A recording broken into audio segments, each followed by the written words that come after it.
Alors aujourd'hui, une grosse avancée médicale, en fait, c'est une procédure chirurgicale qui a eu lieu à l'hôpital Benson en Israël. Il y a un patient là-bas qui a été amené à l'hôpital dans la mi-quarantaine, je te dirais à peu près. Il a été hospitalisé avec une tumeur dans son poumon gauche. Et en fait, pour être plus exact, cette tumeur bloquait l'artère, une des artères principales qui amène au poumon. Et du coup, ça a mené au fait que le poumon s'affaissait constamment. Donc, ce qu'ils ont réussi à faire pour la première fois dans le monde, c'est qu'ils ont réussi à détacher durant l'opération chirurgicale le poumon entièrement, le nettoyer au complet, donc de l'artère, le réinsuffler pour voir qu'il est encore en santé, pendant que le patient, lui d'ailleurs, ne respirait qu'avec un seul poumon. Ils ont réussi aussi à faire ça. Donc le patient n'est pas mort naturellement pendant ce temps-là. Et à réattacher le poumon sans aucune problématique par rapport au patient. C'est une première mondiale et c'est une grosse avancée par rapport au cancer. Parce que donc ces deux personnes, je vais peut-être les nommer quand même, c'est quand même très important. C'est le professeur Dan Arav et le chirurgien Yuri Fechovitz.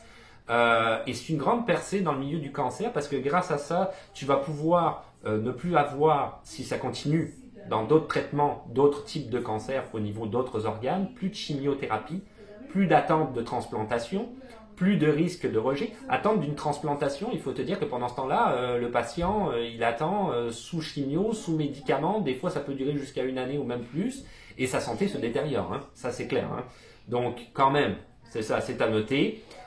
Plus de rejets de transplants qui sont quand même un pourcentage relativement élevé quand tu as une transplantation. Très bonne nouvelle par rapport à ça au niveau de cette percée médicale et on espère que ça va continuer là-dedans. Et ce patient-là, du coup, il ressort avec son poumon tout propre, tout nickel. Vraiment cool.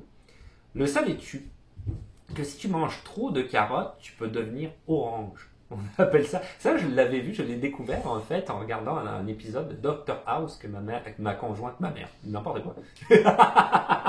Ma conjointe, je commence à confondre ma mère et ma conjointe, c'est grave. C'est deux personnes qui n'ont rien à voir. Mon Dieu, elle va me tuer si elle a entendu ça. Non, non, ma conjointe, ok. Elle met de temps en temps comme ça la télé. En haut, on a une grosse télé. Moi, je suis en dessous à mon ordi. Et du coup, je suis souvent un petit peu, voilà, malgré moi, le spectateur malgré moi de différentes séries télé ou autre chose qui passent à la télé. Et d'ailleurs, souvent, je suis super heureux. Je te dirais, dans 99% des cas, c'est toujours de la bonne qualité qu'elle met, c'est toujours des bons trucs. Doctor House, à un moment donné, il y avait un épisode où le gars, il devient tout orange et c'est parce qu'il avait mangé trop de carottes. Ben en fait, ça existe. Ça s'appelle la caroténémie. Si tu manges, si tu veux savoir comment faire, tu peux le faire. Je sais pas si c'est au niveau de la santé, si c'est recommandé, honnêtement, renseigne-toi avant. Je penserai pas. 10 carottes par jour pendant 2 semaines, tu vas commencer à avoir les pommes des mains oranges et certaines parties du corps orange. Si tu continues, tu vas finir par devenir tout orange au complet. Donc voilà. Sur ce, je te dis, on finit sur les carottes. À plus.